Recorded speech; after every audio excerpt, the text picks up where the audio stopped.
Hello guys, in this video I'm going to show you where to find help in the British Airways application. The first thing you need to do is enter the app. After you are done with that and you are in the home page, you should look at the top of your left corner and there you will see three lines. Press on it. And here in this page you will be able to find the help center. Just press on it and wait until the new page loads in. And here in this search bar you can just write in a keyword such as baggage. You can see it in the example, and this is going to be the topic with which you need help about.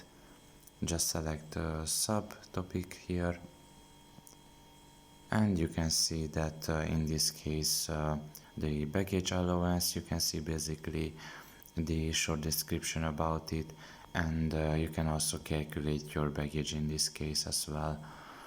So pretty much this is all about it. I hope this video was helpful to you. Thank you for listening and see you next time. Bye bye.